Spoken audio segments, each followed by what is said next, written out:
ગુરુ કોણ છે એ મહત્વનું નથી, તમે કોણ છો એ મહત્વનું છે. તમે શું કરવા માંગો છો, તમને કેટલી શ્રદ્ધા છે, તમને મિત્ર ઉપર પ્રેમ કેટલો છે, તમે તમારા બાપને કઈ રીતે જોવો છો, તમે તમારી જનેતાને કઈ રીતે જોવો છો, તમે તમારા સમાજને કઈ રીતે જોવો છો, અને તમે તમારા જે વિષયમાં છો એ કલાકારોને કેમ જોવો છો, તમારી તૈયારી શું છે. એનો એક નાનો પ્રસંગ. અડધીક રાતનો મજર ભાંગ્યો છે કીર્તિભાઈ, અને એક રાજમહેલમાં ચોર પ્રવેશ કરે છે.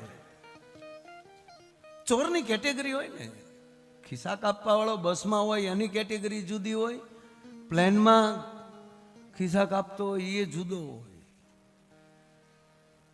ટ્રેનમાં થેલા ઉપાડનારો જુદો હોય ને, આ મેળામાં કોકના સંપલ લેનારો જુદો કેટેગરી હોય. આ તો રાજમહેલમાં ચોરી કરવી કેટલો કુશળ હોય માણસ.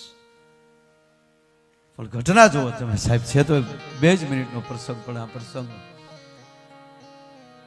આ હરિની હાટડીની વાત આવી એટલે કીધું. ચોરે પ્રવેશ કર્યો, પણ ભાઈ બનેલું એવું જે કુંવરી બાત, એનું નામ છે હું ભૂલી ગયો. આ ઘટના છે, કોઈ દૃષ્ટાંત નથી, એની સાખી છે. અમુક જગ્યાએ ક્યારેક ક્યારેક આવું બોલતા હોય એટલે નામ બહુ ઓછા યાદ રહે. નામ રાખવા કરતા એની શ્રદ્ધા યાદ રહી છે, એનો મને આનંદ છે. કૌરીબાનું નામ છે, રાજાનું નામ છે. કૌરીને બાળપણથી ભક્તિ લાગેલી, મીરામાના ચીલે ચાલેલી છે. પણ બાપુ રાતની રોવે છે, મારી ઓજલ મારા બાપની ખાનદાની રાજકુંવરી થયું અને મને ક્યાંય જવા નથી મળતું. તો હવે તો મારો ગુરુ અહીંયા આવે, મને ગોતતો ગોતતો. મને ગુરુ ક્યારે મળે? ચોર હાફ લઈ જાય છે. એ ભજન છે કાંઈક, એની રચના નથી. જેમ કેમ આપણે ભજન છે, મને ઝીણા ઝીણા નાદ સંભળાય ગુરુજી મારા. એ તો સિહોરની ઘટના એક બનેલી છે. આથાભાઈ ઠાકોર રાજસ્થાન પરણેલા, અને ત્યારે સિહોર રાજધાની એનો પ્રસંગ નીકળ્યો એટલે કહી દઉં સાહેબ, આ પ્રભાતનો પહોર છે. અને એમના જે મહારાણી હતા, એમના ગુરુ રામદેવજી મહારાજના કાકા ઉગમસિંહ બાપા. અને એક દીની ઘટના એવી બને છે કે અડધીક રાતનો મજર થયો, માફ કરજો, પણ મહારાજ સાહેબનો હાથ જાય મહારાણીના ઓશિકા ઉપર ગયો. ઓહીકું પહી ગયેલું ભાઈ, ભીનું ઓહીકું જોયું. મહારાણીના મોઢા ઉપર હાથ નાખ્યો તો આખું જાબોલિયા ભરેલા. દીવો પેટાવે છે. મહારાણી, મહારાજ શું થયું તમને? પિયર સાંભળ્યું કે ના? કોઈ કઈ કહ્યું કે ના? તો આ શું પરિસ્થિતિ છે? મહારાજ માફ કરજો, તમને નહીં સમજાય. અરે મહારાણી, હા મહારાજ. હે ગોયલરાજ, આપને નહીં સંભળાય કે ના? મને કયો. હાવ સાચું કહું, આજુબાજુ ત્યાં મારો ગુરુ છે, મને મારા ગુરુનો નાદ સાંભળો. માનો ન માનો મહારાજ, ક્યાં રાજસ્થાન, ક્યાં મારું ગોયલવા, માનો ન માનો ત્યાં મારો ગુરુ છે, મને મારા ગુરુના ભણકારા છે. દેવી, હા મહારાજ, મને મારા ગુરુનો નાદ સંભળાય છે. માં અડધીક રાતને ટાણે મહારાજ ને મહારાણી અટારિયા આવ્યા. તો ઝીણા ઝીણા ભજનિયા વાલ્મીક સમાજના પરિવારનો પાઠ કરવા આવેલો સાધુડો છે. મને એ નથી સમજાતું બાપુ કે આ અતુષ્ટા નાખી કોડે, અભડાવાનું ગોત્યું કોડે, એને ગોતું કીધું ન હું. મારા ભજનની દુનિયામાં, મારા સાહિત્યની દુનિયામાં ક્યાંય છે નહીં. એક બનો મરી જાઓ તમે ખોટે ખોટા ભેદભાવ કરીને. નાદ સંભળાણો અને અંધાર પછેડા ઓઢ્યા પાયો. ગુરુના નાદે નાદે હાલી જાય છે. પણ ત્યારે તો 20-25 માણા બેઠેલા જોતને અજવાળે ભજન થાય. એ અંધારામાં બેહી ગયા. ઉગમસિંહ બાપુ ભજનમાં તલ્લીન છે. પણ કીર્તિભાઈ જેટલી ગુરુની અસર થાય ને એટલી શિષ્યની ગુરુની અસર થાય. અરે આમાં ચાક મારું શિષ્ય બેન મારો પોટો બેઠો ત્યાં કેટલામાં અને હજી મારે સેવવાનો બાકી છે. ત્યાં ઈંડું આટા મારે છે એટલા એને મારે હૂફ દેવાનું ભૂલાઈ ગયું છે. અને આમ ઉગમસિંહ બાપુએ ધીરે ધીરે નજરું ફેરવી. નજર જ્યાં પડી તા તો મહારાણી અને મહારાજા આ તો ભાઈ દંડવત કરે છે. સમાજ ઉભો થઈ ગયો. ઠાકોર કે ના, ઠાકોર નહીં, તમારો ભાઈ, તમારો ગુરુ આ હોય તો મારો ગુરુ આ છે. એ નાતે આપણે ભાઈઓ થયા છીએ. સાહેબ બીજો શિષ્ય ત્યાં ધારે છે, એનું નામ છે કોયો ભગત. કારણ કે સમાજ કાલે એમ કહે છે કે વાલ્મીકી સમાજમાં રોટલા ખાવા કેમ જવું, તો ત્યાં તે આશ્રમ તો ત્યાં જ બાંધ્યો, પણ એ કોયાને શિષ્ય કર્યો અને આશ્રમ થાપ્યો. હરિહર ચાલુ કર્યું. ભાવેણા ઠાકોરને થયું જ્યાં ઉગમસિંહ બાપુએ પાઠ કર્યો હોય અને ત્યાં આજથી હરિહર ન થાય તો મારા ગુરુ આવ્યાનું આવ્યા કહેવાય. એ જ સિહોરમાં આશ્રમ મોંઘીબાની જગ્યા.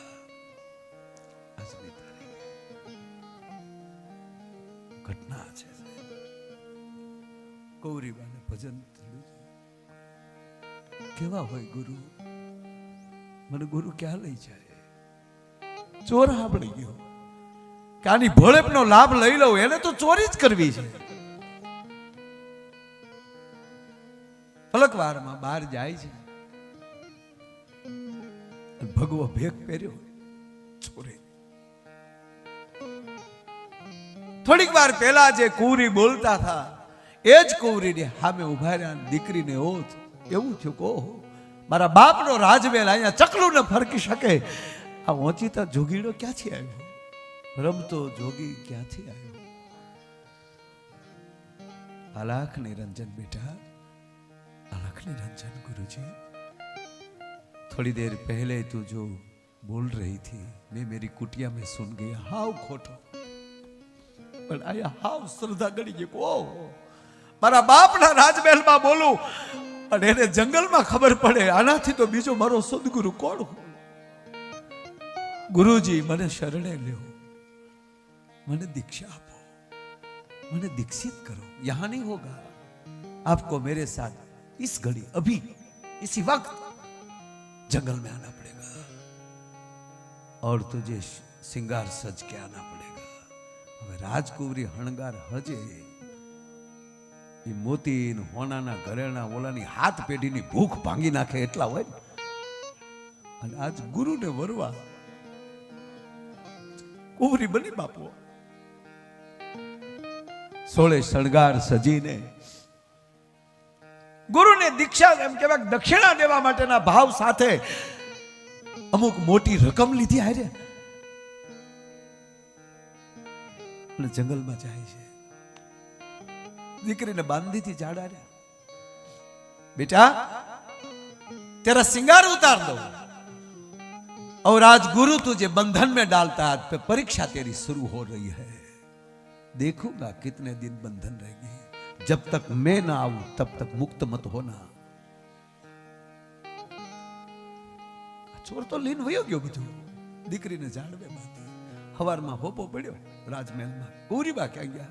દશે દિશાઓએ રાજના માણસો ગોતવા પડ્યા. પણ આવી દીકરીને સૈનિક ન ગોતી કે બાપ જ ગોતી કે સાહેબ. અને મહારાજાએ ગોતી લીધી. બેટા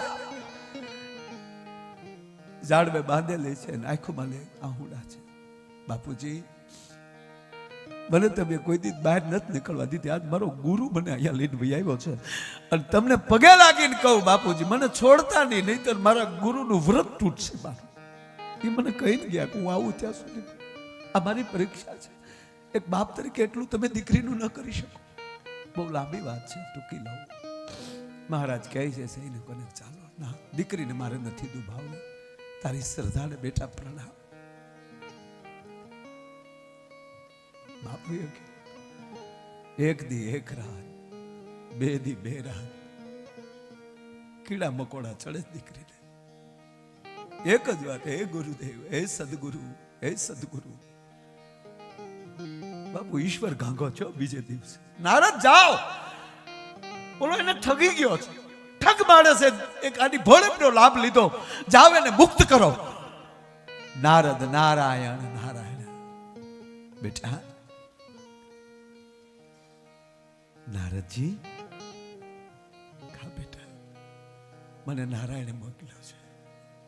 તા તો બાપુ ધન ગુરુ દેવા, કેવો મારો ગુરુ મહાન હશે. બીજે દી મારા નારાયણને ખબર પડી ગઈ.